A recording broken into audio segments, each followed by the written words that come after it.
"You don't belong here, Mom. Look at you. You look like a beggar who got lost." Those were the words my own son threw at me in front of everyone at the most exclusive restaurant in Chicago. Laughter erupted at the table. Everyone but me. I just managed a bitter smile. I took out my old cell phone and dialed a number that would change the entire atmosphere of that place. "My name is Rose Aguilar, although many in the neighborhood still call me Miss Rose. I'm 67 years old, and I have just been publicly humiliated by my only son, Julian. What no one knew, not even him, is that the restaurant where he was trying to ridicule me was mine. Every table, every glass, every brick of that place had been built with the sweat of the beggar he now despised.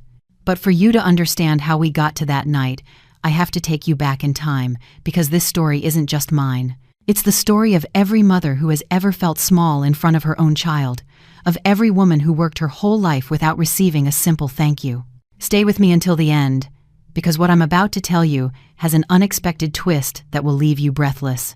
I was born in a small town in rural Texas during a tough time, but one where people still truly respected each other. My father was a farmhand. He would get up at 4 in the morning to work on other people's land. My mother, Linda, did sewing jobs for others. She took in mending to contribute the little she could. We had nothing, but we had dignity. That, apparently, is the one thing my son Julian never learned. I arrived in Chicago in 1977, just after my 19th birthday. I traveled on a rickety bus with a cardboard suitcase tied with a rope and barely a few $100s that my mother had saved by selling eggs door to door for months. When she gave me that money, she had tears in her eyes. "Go, my daughter, but never forget where you come from." I promised her I never would, and to this day, I've kept that promise. The problem is that Julian never wanted to know about my origins. My first job in the city was washing dishes in a neighborhood tavern. The owner, Mr. Antonio, saw me one night sleeping on a park bench and offered me a job. "You work? I'll give you food and a cot in the storeroom."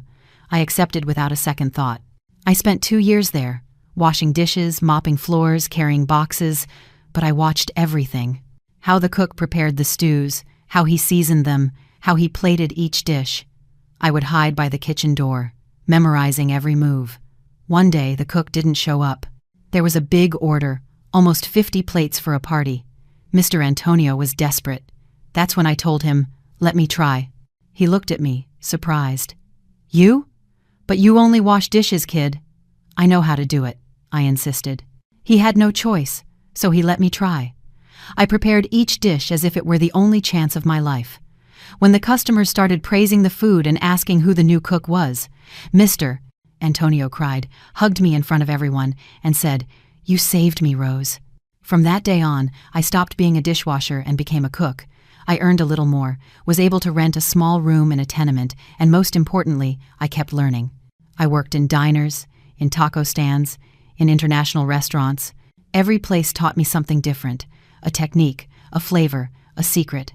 In 1985, I met the man who would become my life partner, Michael. He was a waiter at a French restaurant on the Gold Coast, where I had just started as a kitchen assistant. He had dark, straight hair, brown eyes that shone like the afternoon sun, and a smile that lit up the entire room. I fell in love from the first day. 6 months later, we got married in a small neighborhood church. The ceremony was simple, with barely 20 guests.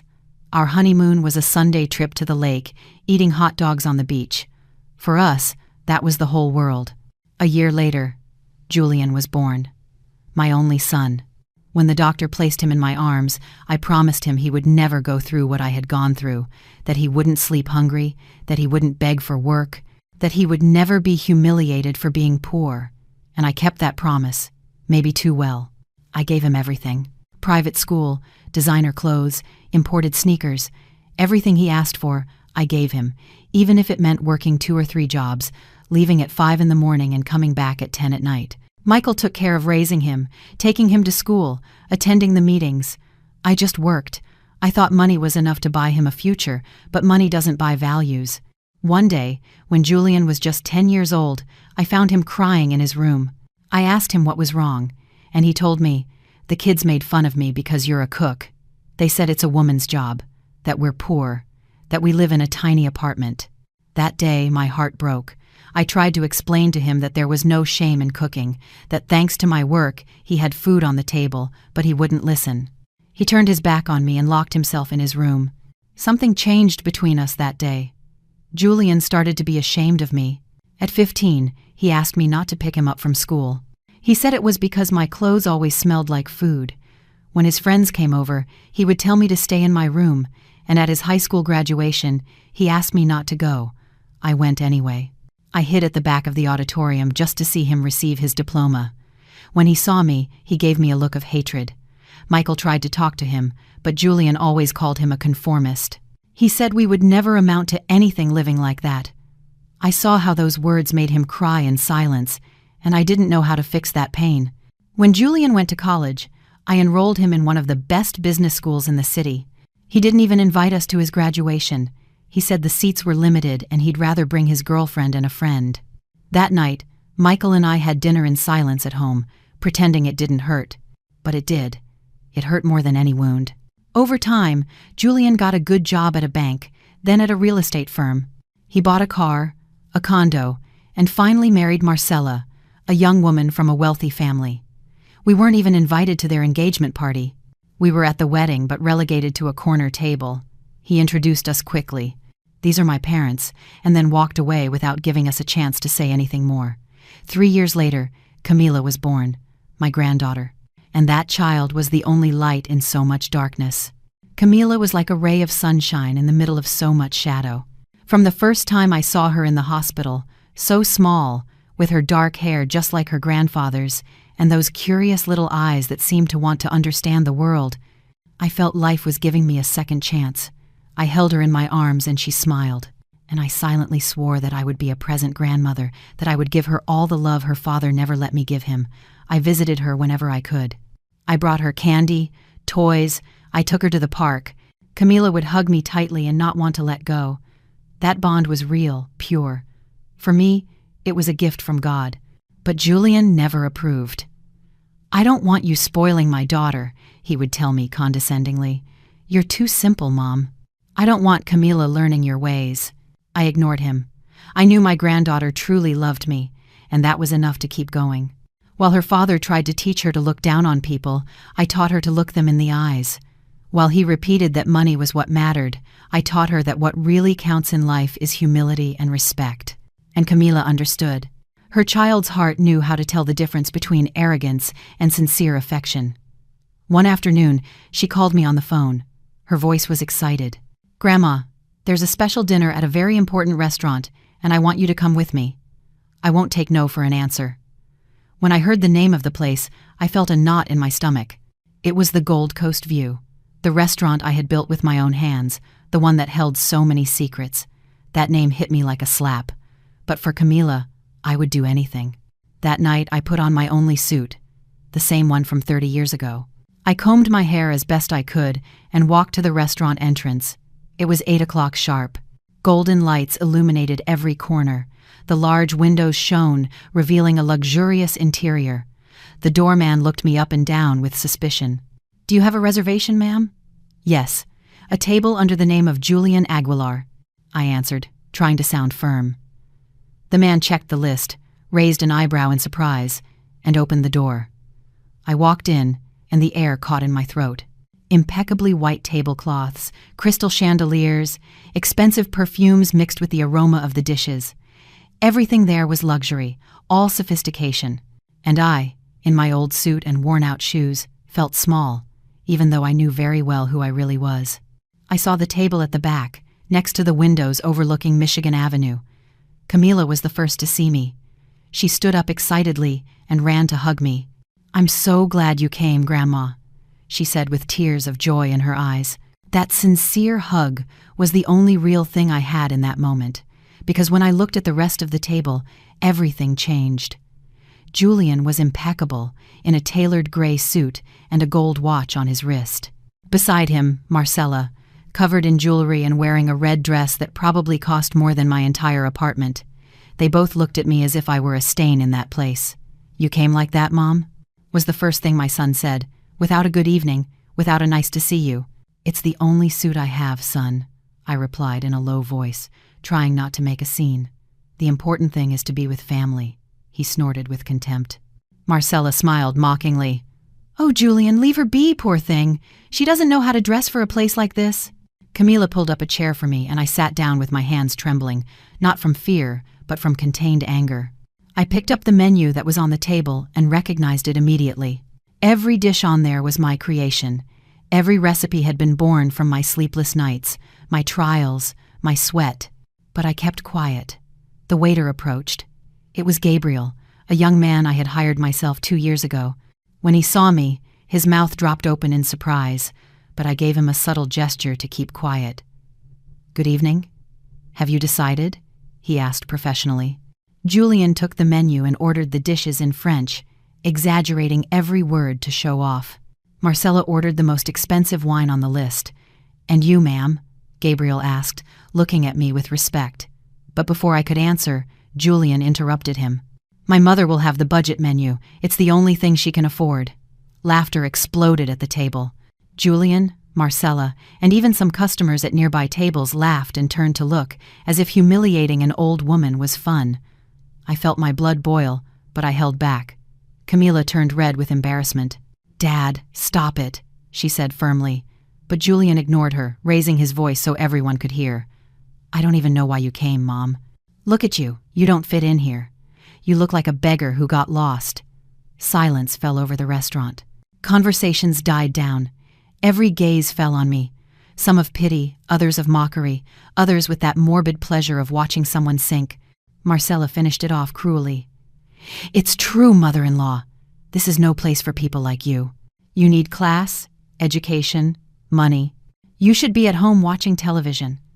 The table's laughter echoed like knives. Julian applauded between laughs. That's right. I bet she can't even pay the bill. Maybe she'll have to wash the dishes like when she was young. Those words were like a punch to the gut. Not because others said them, but because it was my own son insulting me, the one I dedicated my whole life to. I looked him straight in the eyes, searching for a hint of regret, a glimmer of love. But I only found contempt. It was in that instant that something inside me broke. Camila was crying silently. Dad, how can you talk about my grandma like that? She demanded with a choked voice. She has always been good to us. Shut up, Camila, Julian interrupted her. You don't understand what it's like to carry the shame of having a poor mother who was never anyone in life. That's when I smiled. A cold, joyless smile. I took my old cell phone out of my jacket pocket. Julian laughed even harder. Look at her. Who is she going to call? The retirement home? Marcella almost choked on her laughter. But I dialed a number I knew by heart, and when they answered on the other end, I spoke loudly, enough for everyone to hear. Esteban, it's me. Come to the dining room now with 2 of the guards. A murmur spread through the place. Julian stopped laughing. He froze, confused. Who is Esteban? Marcella whispered nervously. He just shrugged, but I saw the fear in his eyes, the fear of not understanding what was about to happen. The murmur in the restaurant grew when they saw Mr. Esteban enter, a sturdy man in a dark suit and a firm gaze, accompanied by 2 security guards. Everyone at the Gold Coast View knew him. He was not only the general manager but also my partner and friend of many years. He approached our table directly. Miss Rose, is everything all right? He asked with a respect that caught everyone's attention. Julian's expression changed completely. The color drained from his face. Marcella blinked several times, incredulous, as if she didn't understand what was happening. Why is he talking to her like that? She murmured. I settled into my chair, took a deep breath, and, without losing my calm, replied, Everything is fine, Esteban. I just want my guests to remember who the real owner of this place is. A deathly silence filled the restaurant. No one dared to move. Julian stared at me with his eyes wide as saucers. What do you mean, owner? He stammered, a lump in his throat. That's right, son. This restaurant you brag so much about, I built it with my own hands. The recipes your friends enjoy, the walls that now support your arrogance, I built it all. And Esteban here is a witness to every sacrifice it took me to get here. Esteban nodded firmly. It's true, Miss. Rose is the founder of The View. Without her, none of this would exist. Everyone who works here knows and respects her. Marcella's face transformed into a mask of shame and contained fury. No, it can't be, she whispered. barely audible. Julian tried to laugh, but his voice came out broken. It must be a joke. This old woman just washed dishes. She couldn't have done anything more. Do you really believe that? I replied without raising my voice. Yes, I started by washing dishes, and from there I learned everything I needed. But while you were growing up, among luxuries that I broke my back to give you, I was working day and night to build this dream. Do you know what it means to invest every dollar you earn in a business instead of spending it on frivolous things? It means having vision, something that you, Julian, never wanted to learn. The tables around us were completely silent. Some customers nodded discreetly, others looked on with respect. For the first time, my voice was not invisible. Camila wiped her tears and smiled with pride. See, my grandma isn't poor. She's the greatest woman I know. My granddaughter's words filled my heart, but I didn't let my guard down, because I knew that Julian, even humiliated, wouldn't give in so easily. And I was right. He shot up, slamming his fist on the table. You're not going to embarrass me in front of everyone, he shouted. Even if you are the owner, you'll never stop being what you always were, a simple cook. I looked at him steadily, with a calm that disarmed him even more. I'd rather be a simple cook with dignity than a son with no memory or gratitude. The echo of my words hung in the air. Julian was trembling with rage, and Marcella grabbed his arm, trying to make him sit down. But he pulled away. I don't care about any of this. This place should be mine. I'm your son. It was Esteban who responded then, firm as a rock. Miss Rose worked for decades to achieve what she has, and unlike many, she never forgot where she came from. This restaurant is hers, and it always will be, because she decided it with sacrifice and sweat. Julian swallowed hard, unable to answer. His gaze went from me to Esteban, from Esteban to Camila, looking for a crack to regain control of the situation. But he no longer had it. I leaned towards him and, in a low voice, so that only our table could hear, I said, "The real shame isn't being poor, son. The shame is having everything and valuing nothing." For the first time in a long time, Julian had no answer. His lips trembled, his eyes filled with contained fury. Marcella, however, was not willing to lose ground. "And what good is showing off a restaurant if in the end you're a nobody in society?" She spat with venom. "You may own this place, but you'll never have class." I took a deep breath. I wasn't going to stoop to my daughter-in-law's level. But before I could respond, Camila slammed her palm on the table. "That's enough," she shouted forcefully. "I'm tired of seeing you humiliate my grandmother. She is so much more than you two will ever be." That moment was a turning point. The diners, who had remained silent, began to applaud, a spontaneous, sincere applause that filled the restaurant. I looked at my granddaughter with tears in my eyes. I had never felt so proud. Julian lowered his head, ashamed for the first time. Marcella gritted her teeth, unable to hide her fury. But the scene was set. For the first time, I was no longer the humiliated one, but the respected woman I had always been, even though my own son had forgotten it. I stood up slowly, took my wine glass, and spoke loudly so everyone could hear. I don't need to prove who I am. My story is written in every brick of this place, in every dish that comes out of this kitchen, in every smile of my granddaughter. Whoever doesn't want to see it is missing out on the most valuable things in life: respect and gratitude. The applause grew even louder. Esteban placed a hand on my shoulder. Camila hugged me tightly. And in Julian's eyes, between anger and shame, I saw something new, a flicker of doubt. As if for the first time, he was wondering if he had been wrong all this time. "Mom," he murmured, his voice broken, "did you really do all this, by yourself?" I looked at him without resentment, but with the firmness of a woman who would no longer be trampled on. "Yes, Julian. I did it for you, for your father, for our family, and I would do it again, even if you repay me with contempt." He looked down. His silence was louder than any word. That night, after the confrontation, the atmosphere at the table was never the same. Julian remained quiet, his gaze lost, as if trying to understand what had happened. Marcella, on the other hand, kept making sarcastic comments, trying to regain the sense of superiority she had lost. But the truth was, she could no longer erase what everyone had heard. Silently, I remembered the path that had led me to that point. Every sacrifice, every early morning of work, every dollar saved. Because that restaurant wasn't born out of nothing. It was the fruit of years of struggle and a friendship that changed my life. I met Mr. Esteban long before the Gold Coast View existed. It was in one of those humble diners in a working-class neighborhood where I worked as a cook. He owned a small grocery store in the neighborhood and would come for lunch every day after closing. He always ordered the same thing: beef stew and fresh tortillas. One afternoon he called me from his table. "Young Rose, are you the one who cooks?"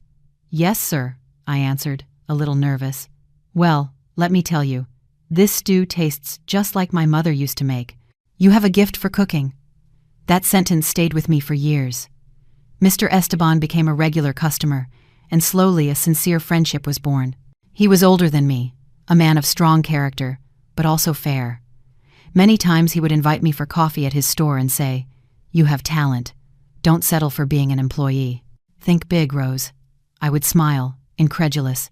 How could I think big when I could barely afford the rent and send some money to my mother in Texas? But those words were planted like a seed. Over time, Mr. Esteban's store prospered, and he offered me to work with him on a small project, to open a taco stand together. I would handle the kitchen, he would provide the initial capital. I didn't hesitate. We worked day and night. He handled the accounts, I handled the stews. The taco stand was a success. With what we earned, we saved for something bigger. Years passed, and in 1994, we decided to take a leap of faith, to open a formal restaurant on the Gold Coast, a neighborhood where no one believed two humble people could succeed. We sold the store, took out loans, and took the risk. There were nights we slept in the restaurant itself, on boxes, because we didn't have money to go home, but passion kept us going. "This will be a renowned place someday, Rose," Esteban would tell me, with a glass of cheap wine in his hand, "and people will know that the food here is cooked with soul." And so it was. Years later, the Gold Coast View opened its doors with just 5 tables, freshly painted walls, and a short but honest menu. I was nervous. I thought the wealthy people in the neighborhood wouldn't accept food from a cook who had started by washing dishes, but I was wrong. The first weekend we were fully booked. People came back because they said my seasoning had something different, something that money couldn't buy. Over time, the restaurant grew. We added more tables, hired staff, and our reputation spread. Food critics wrote about us, artists and business people started making reservations. Years later, that little dream had become one of the most respected restaurants in the city. All that memory hit me as I looked at Julian, sitting in front of me, unable to accept the obvious. He had enjoyed all that success without knowing where it came from. His studies, his luxuries, his trips. Everything had been financed by the effort he now despised. I leaned a little towards him and said calmly, "Julian, you grew up in a house where there was never a shortage of food, clothes, or education. Where do you think all that came from? It didn't come from nowhere, son. It came from here, from this place, from the work you are so ashamed to acknowledge." He clenched his fists on the table. I didn't ask for any of that. I wanted more. I deserved more. "More than what?" I replied without raising my voice. "More than a father who loved you unconditionally, more than a childhood where you never went to sleep hungry, more than opportunities that many children in this country will never have." Camila looked at him with disappointment. "Dad, I can't believe what I'm hearing. Grandma gave everything for you, and all you do is complain." Marcella intervened angrily. "Stay out of this, Camila. You're a child. You don't understand business or the future." But my granddaughter was not intimidated. "I understand respect, and that's something you two don't know." Camila's courage moved me. That child was a reflection of everything I had tried to pass on. Values, love, dignity. Mr. Esteban, who was still standing by our table, took a step forward. "Young man," he said, looking straight at Julian, "I saw how your mother broke her back for decades. If you now boast of being someone in society, it's because she sacrificed in silence. Don't forget that a tree only bears fruit if its roots are strong, and your mother is that root." Silence reigned again. Julian shifted uncomfortably in his seat. I knew his words had hit home, even if he didn't admit it. I took a sip of wine and took a deep breath. The time had come to tell the whole truth, even the part I had always kept silent. I stood up slowly and spoke with a firm voice, looking not only at my son, but at everyone present in the restaurant. Many believe that success comes overnight, that luck or money is enough to achieve it. The truth is different. I have worked since I was a child, endured humiliations, went without food more than once, and when I finally had something, I didn't keep it for myself. I gave it to my family. Julian interrupted me bitterly. And what good did it do, if in the end I'm just another employee, while others inherit companies and fortunes? I looked him in the eyes and answered calmly, but with a firmness that echoed in every corner of the place. It served to show that it doesn't matter where you come from, you can always build your own destiny. And if you haven't understood that, it's not because you lacked support, it's because you had too much pride. The people applauded again, this time louder, as if each word had touched chords that also belonged to their own lives. And I, though tired, felt more alive than ever. Julian remained seated, with his jaw tight and his eyes fixed on the table. He looked like a punished child, unable to accept the reality that surrounded him. The people kept watching, some still applauding, others murmuring. I knew that the humiliation he tried to inflict on me had become his own shame. "You don't get it, Mom," he finally said, his voice trembling. "You never gave me what I wanted. You were always mediocre, always content with little. I needed more, a bigger name, more respect." I leaned towards him, looking him straight in the eyes. "You confuse respect with fear, Julian. Respect is earned through actions, through the way you treat people, not with money or the name you carry." Marcella intervened with disdain. "Well, it seems to me you can't live on respect. What counts is social position, and that's where Julian deserves to be, not wasting his time listening to sermons from a woman who barely knows how to cook." Camila squeezed her father's hand sadly. "Dad, don't you see? Grandpa is gone, and Grandma is the only real thing we have. Why do you despise her so much?" The mention of Michael pierced my soul. It had been years since my husband had passed, but in that moment, I felt his presence, as if his eyes were watching me from some invisible corner of the restaurant. I cleared my throat and spoke calmly.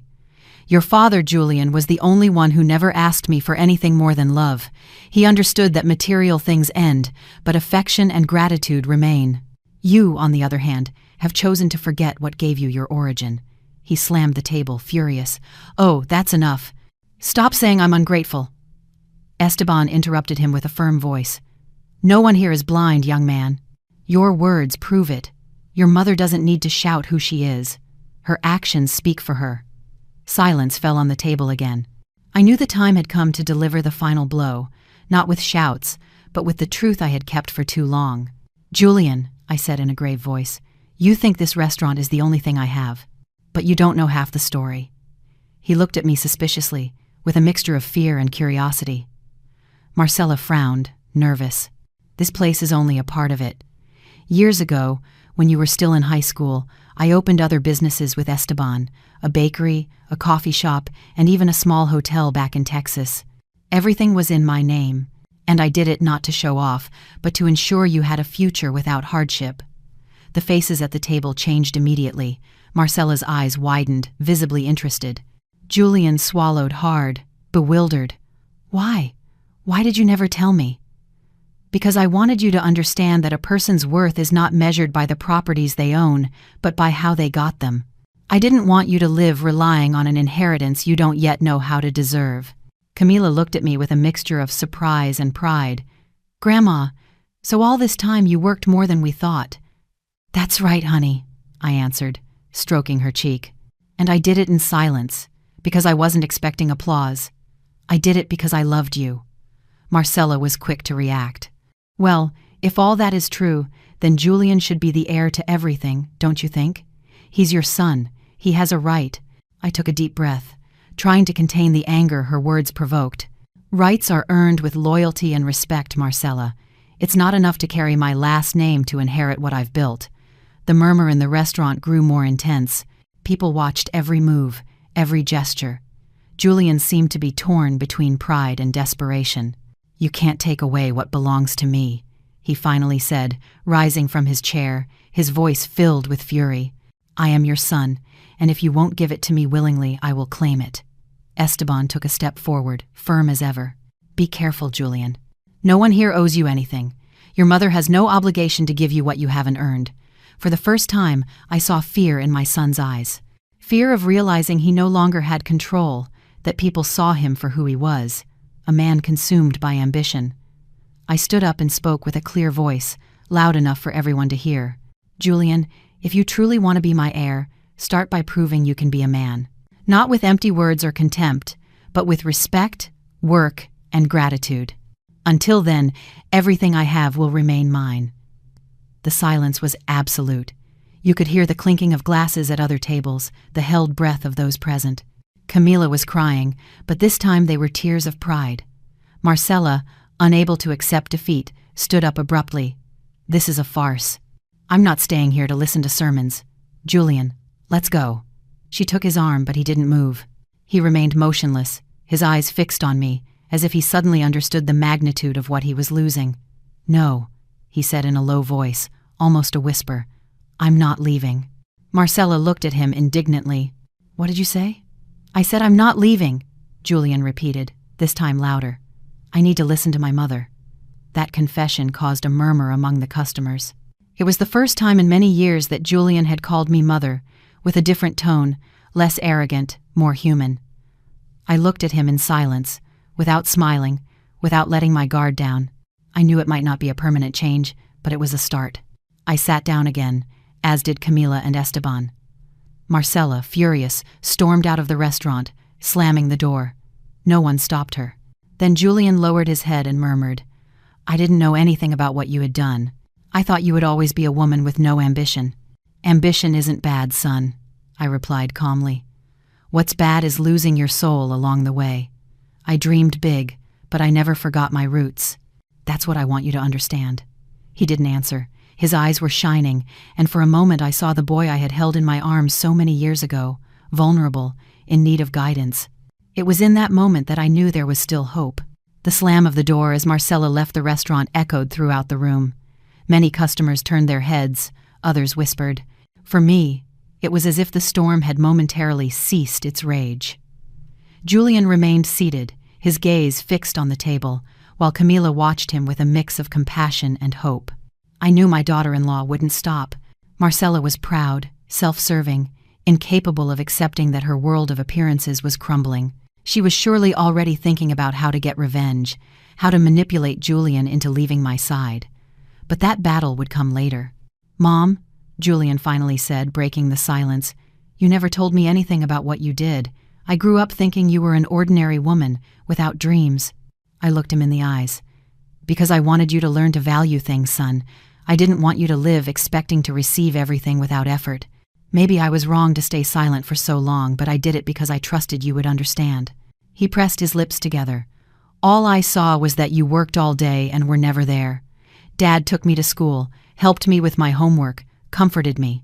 You weren't there, and I started to think that you only cared about work, that you had left us behind. That reproach cut through me like a knife." It was true. I had sacrificed important moments, thinking I was compensating with money, with comforts, but I didn't understand that lost time never comes back. "You're right, Julian," I admitted in a low voice. "I was wrong. I wanted to give you everything I never had, and along the way, I forgot to give you the most important thing, my presence." Camila took my hand. "Grandma, don't be so hard on yourself. What you did was out of love. Yes, honey, but sometimes love needs balance. Sacrifice without affection turns into distance, and that distance is what separated us, Julian." He looked at me with shining eyes.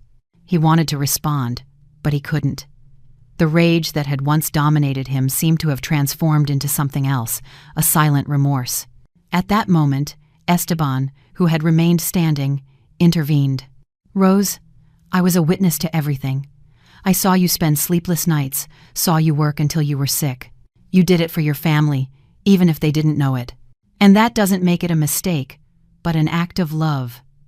Julian listened in silence, as if each word fell on him like an unbearable weight. I knew then that my son's armor was beginning to crack. "Mom," he murmured in a hoarse voice, "if all this is true, why did you never reach out to me when I started to despise you? Why did you let me walk away?" I answered him honestly. "Because a mother can't force her child to love her.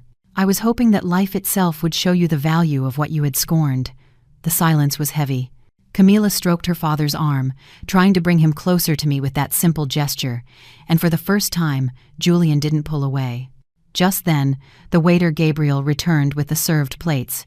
He placed them carefully on the table. I saw a special glint in his eyes. He also knew who I was, what I meant to that place.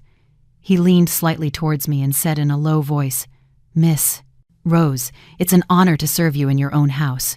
Those present heard, and the murmur ran through the room again. Julian closed his eyes, feeling the weight of the shame. "You see, son," I said softly, "respect is earned with actions. It's not imposed, it's not bought." He lowered his head and began to eat in silence. Camila smiled shyly, relieved to see that, at least, there were no more insults, no shouting, no mockery. However, my mind was not at ease. I knew Marcella too well. That woman would not stay quiet. Outside, she was surely already plotting how to drag Julian back into her game of appearances and ambitions. And I wasn't wrong. The next day, as I was opening the restaurant to review the accounts with Esteban, I received an unexpected call. It was Julian. His voice sounded distressed. "Mom, I need to see you. Marcella is out of control." I asked him to meet me in my private office inside the restaurant. When he arrived, he was disheveled, with dark circles under his eyes. He collapsed into the chair in front of me. "Marcella says you're going to disinherit me, that you're going to leave everything you have to Camila. She's furious. She says if I don't support her, she's going to leave me." "And what do you think, son?" I asked calmly. He was quiet, hesitating. Finally, he murmured, "I don't know what to think." I looked at him steadily. "Julian, you have to decide if you want to be a free man or a slave to someone who only sees you as a tool." He clenched his fists, fighting against his own emotions. "I love her, Mom. But I'm realizing that maybe I never really mattered to her. True love doesn't destroy, Julian. True love builds." That day we talked for hours. I told him more of my story, of how Michael supported me in the worst moments, of how Esteban was more than a partner, a brother. Julian listened attentively, without interrupting. And little by little, I saw him differently, less arrogant, more human. At the end of the conversation, he looked me in the eyes. "Mom, I want to learn. I don't want everything you've built to be lost. Teach me." For the first time in decades, I felt my son was speaking to me with sincerity. "All right, Julian," I replied with a firm voice. "But you'll have to start from the bottom, not as an heir, but as an apprentice." He nodded, aware of what that meant, and in that moment, I knew the real battle was just beginning. Because while Julian was trying to reconcile with me, Marcella was planning her revenge outside. That night, I struggled to sleep. Although I felt a sense of relief from the words I had shared with Julian, I also knew that Marcella was not going to stay quiet. That woman's pride was wounded, and a wounded pride is more dangerous than a declared enemy. The next morning, before the restaurant even opened, Esteban walked into my office with a frown. He held a white envelope in his hand. "This was left at the entrance, Rose. There was no return address." I opened it carefully. Inside was a letter written in a hurried script. I recognized Marcella's handwriting. "You ruined my life, Miss Rose. You took my husband from me, filled his head with lies, and now you intend to steal what is rightfully ours. I'm warning you. If you insist on confronting me, I will make sure your name is tarnished forever. I can sink you with a single word. Stay out of my way." Esteban looked at me gravely. "What are you going to do?" I took a deep breath and folded the letter. "Nothing. Anyone who threatens like that has already lost the battle. But deep down, I knew I had to stay alert.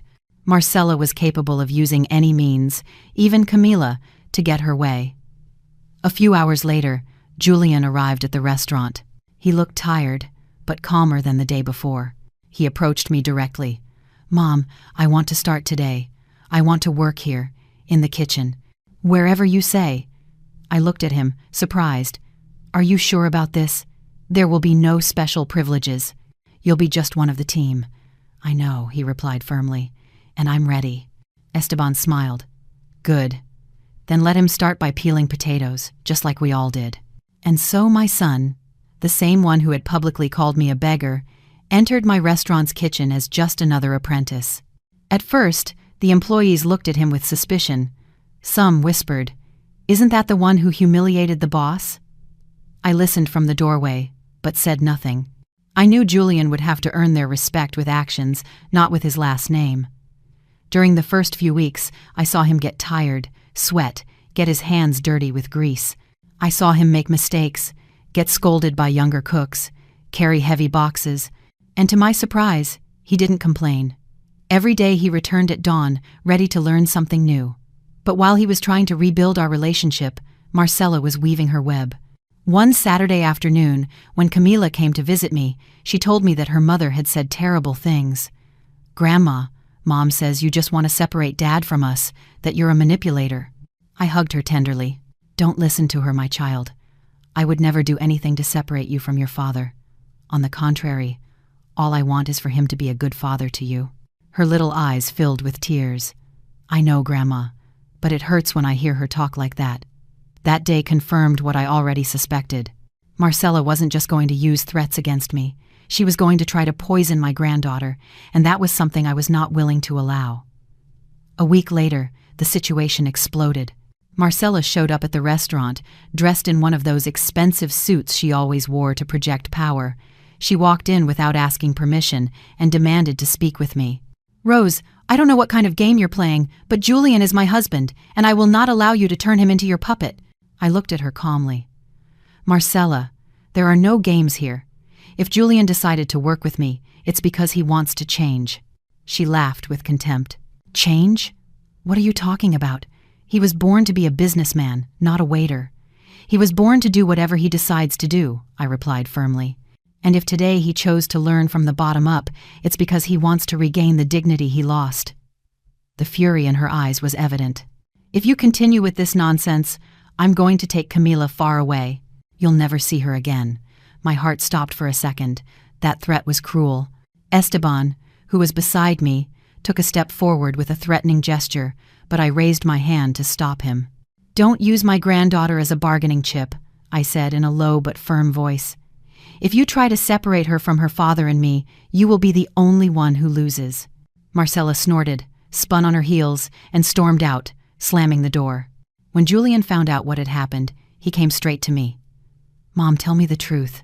What did she say?" I didn't want to hide it from him. "She threatened to take Camila far away." Julian's expression changed immediately. "I won't let her." "Then you'll have to make a decision, son. No one can serve two masters. Either you choose the life of appearances she wants, or you choose the truth and your daughter." Julian ran his hands over his face, desperate. "Mom, it's harder than you think. I love her, even though she destroys me." "Don't confuse love with dependency, Julian. Love doesn't humiliate, it doesn't blackmail, it doesn't rip children from their parents." He didn't answer. He just lowered his head and remained silent for a long time. That night, as we were closing the restaurant, Esteban told me, "Sooner or later, Julian will have to choose. And when he does, there will be no turning back." I nodded with a heavy heart. I knew it too.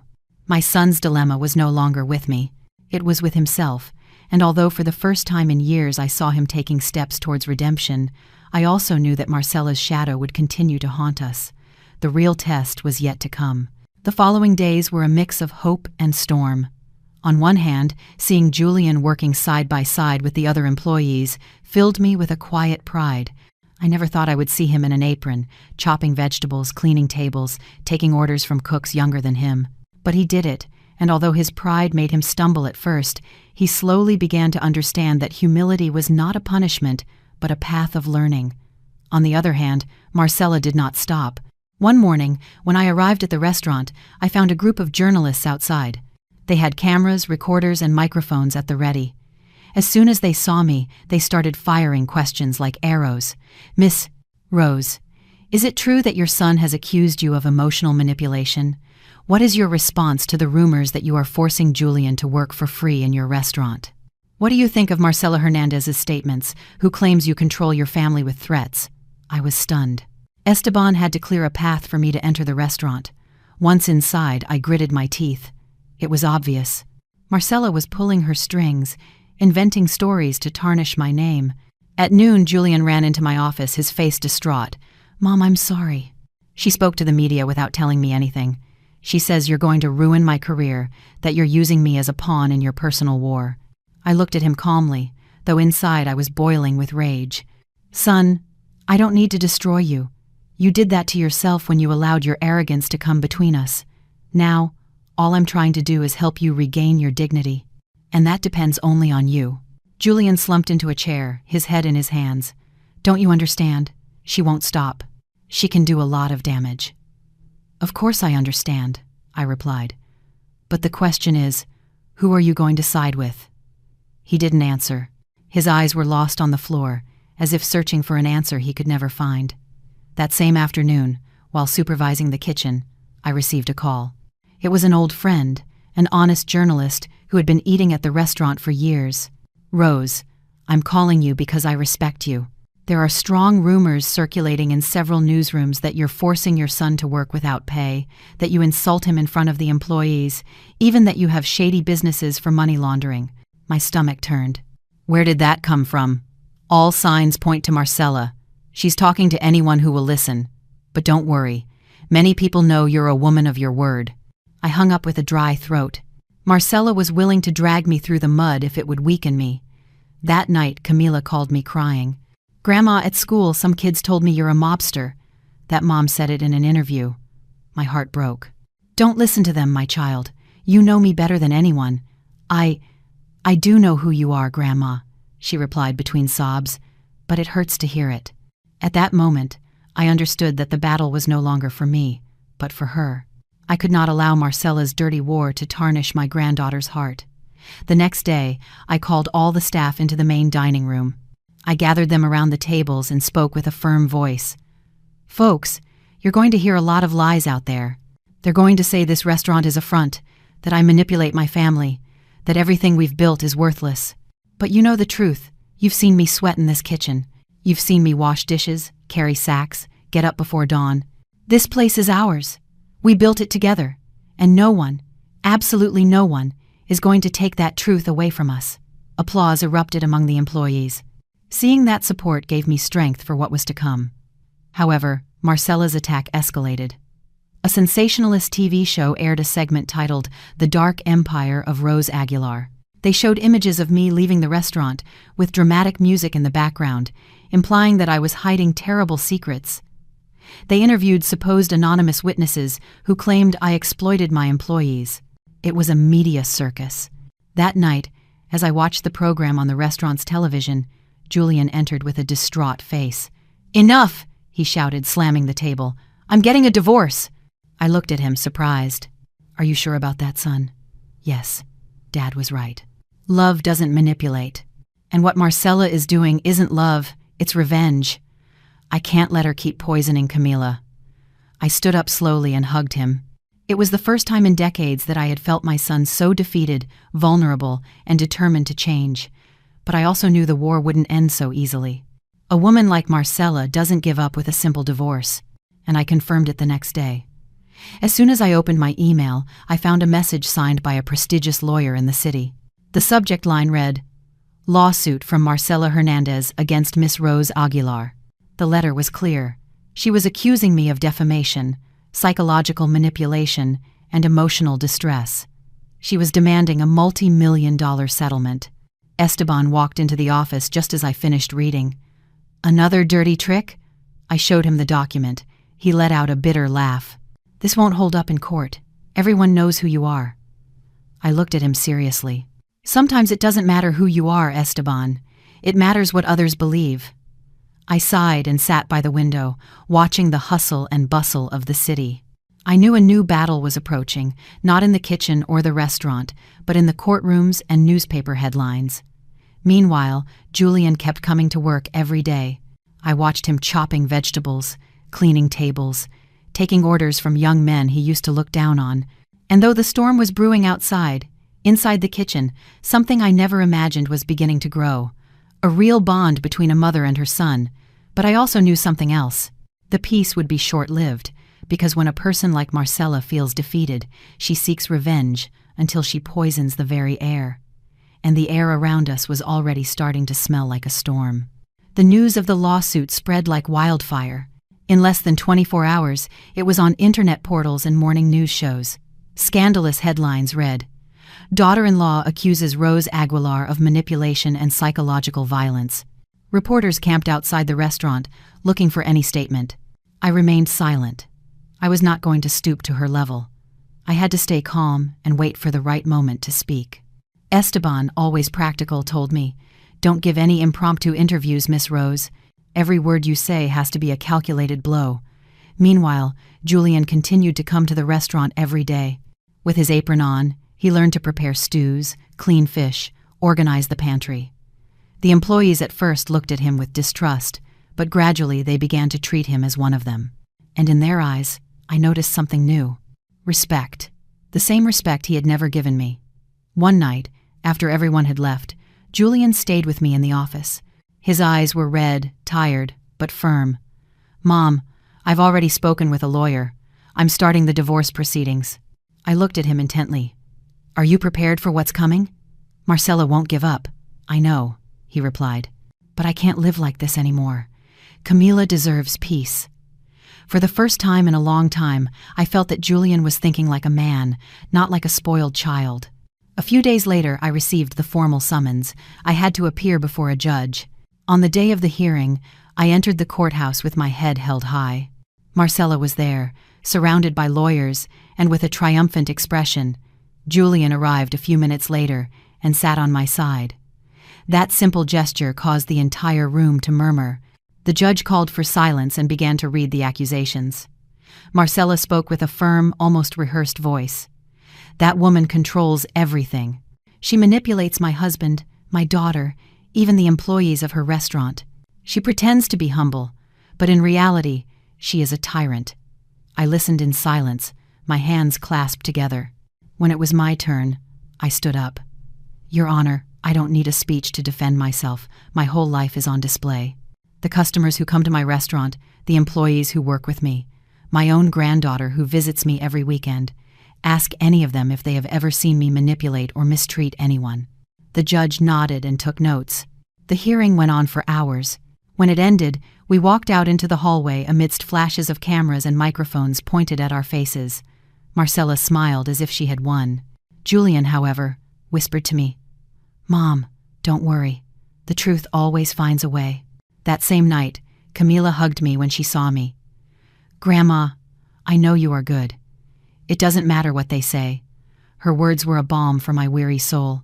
In the following days, public opinion began to shift. Some television programs started to question Marcella's version. A serious journalist, invited to a debate, said, "I have known Miss Rose for 20 years. I have seen how she treats her people. Is there any proof of these accusations? It all seems more like a personal vendetta." That sparked a new turn. Now the press wasn't just attacking me. Some were starting to defend me. And the more they defended me, the angrier Marcella became. One weekend, we organized an event at the restaurant to raise funds for a local orphanage. We invited regular customers and respected figures from the community. I made sure everything was impeccable. That night, the place was packed. People eating, toasting, enjoying the music of a trio I hired. In the middle of the event, I noticed Julian serving tables alongside the waiters. It wasn't a show or a strategy. He genuinely wanted to help. Seeing him there, with a tray in his hand, smiling at the customers, made me feel that maybe there was still hope. At the end of the evening, I asked for the floor. "Friends, we are not here tonight for business, but for solidarity. What we raise tonight will go directly to the St. John's Orphanage, because I firmly believe that whoever receives help in life has an obligation to help others." The applause thundered in the room. In the crowd, I saw Camila smiling proudly. However, it was not all celebration. The next morning, I received an envelope under the restaurant door. Inside were photos of me, taken with a telephoto lens, entering my modest apartment, leaving the restaurant at dawn, talking to suppliers, and a handwritten note. "This is just the beginning. M." I put the envelope away without saying anything. I didn't want to worry Julian or Camila, but deep down, I knew that Marcella was determined to destroy me, even if she took everyone down with her. A few days later, Esteban entered my office with a grave expression. "Miss Rose, there are rumors that Marcella plans to sell her story to a gossip magazine. If that happens, it will be a national cover story." I took a deep breath. "Let her. I am not going to hide anymore." That same afternoon, I called an impromptu press conference at the restaurant. With the journalists in front of me, I spoke firmly. "I have been accused of many things, but here is my truth. I have worked since I was a child. I built this place with my own hands, and I have never manipulated or mistreated anyone. If anyone has proof to the contrary, let them show it. And if not, let them be silent." The cameras captured every word. When I finished, the applause of my employees resonated behind me. It was a moment that reminded me that dignity is not defended in secret, but with one's head held high. That night, Julian approached me and said with a choked voice, "Mom, I never thought I would have to see you fight like this for your name. Forgive me for being the first one to doubt you." I hugged him tightly, without responding. There were wounds that words could not heal, but that gesture was a beginning. Meanwhile, Camila fell asleep on my lap, oblivious to the storm surrounding us. And there, in the silence of the empty restaurant, I understood that the real battle was not over yet, because Marcella would not stop until her last breath, and I would have to be ready to face her. The morning of the final judgment dawned gray, with a cloudy sky that seemed to reflect the weight of what was to come. I put on the same navy blue suit as always, the one many considered old, but for me was a reminder of who I am, a simple woman, a worker who never needed luxuries to feel worthy. When I arrived at the courthouse, the hallway was packed with journalists. Cameras flashed non-stop. Marcella appeared minutes later, in an impeccable dress and a cold smile, convinced that day would be her victory. The hearing began. Her lawyers presented arguments full of accusations, that I was manipulative, controlling, that I hid wealth to oppress my family. I listened in silence, without lowering my gaze. Then it was my turn. I stood up slowly and spoke with the firm voice of someone with nothing to hide. "Your Honor, I don't need to embellish my words. I have worked my whole life to support my family. Yes, I hid part of what I had achieved, but I did it because I wanted to know if my son respected me for who I am, not for what I have. That cost me humiliation and contempt, but I never, ever resorted to lies to harm anyone." The judge took notes, and the hearing continued. They called witnesses. My employees spoke of me with pride. They told how I cooked with them, how I ate at the same table, how I always treated them like family. One of them even said, "If this woman is a tyrant, then I want all tyrants to be like her." The words made even the judge laugh. Then it was Julian's turn. He stood up with an unsteady gait but with clear eyes. "I am the son of Rose Aguilar. For years, I was ashamed of her. I despised her for being a humble woman. Today, I know that I was the one who should have been ashamed, because there is nothing greater than a mother who breaks her back working to give the best to her family." Marcella interrupted him furiously. "You're lying, Julian. That old woman has brainwashed you." The judge slammed his gavel. Silence in the court. In that instant, I knew the outcome was written. When the verdict came, the judge spoke calmly. "There is no evidence to support Mrs. Hernandez's accusations. However, there are testimonies and evidence that prove the integrity of Miss Aguilar. The lawsuit is dismissed." Marcella screamed, insulted, slammed the table. Her lawyers tried to calm her down, but it was too late. The mask had shattered in front of everyone. I breathed a sigh of relief, but I didn't celebrate. There was no victory in seeing my granddaughter's mother destroy herself. The only thing I did was approach Julian and place a hand on his shoulder. He hugged me tightly, and for the first time in years, I felt I had regained something I had lost. Upon leaving the courthouse, the press surrounded us. Questions flew from all sides. How does it feel to win? What will happen with your son? Will you forgive your daughter-in-law? I stopped, looked at the cameras and replied, "Today is not about winning or losing. It's about proving that dignity is not negotiable. I am a simple woman, but I learned that even the most humble have a right to respect."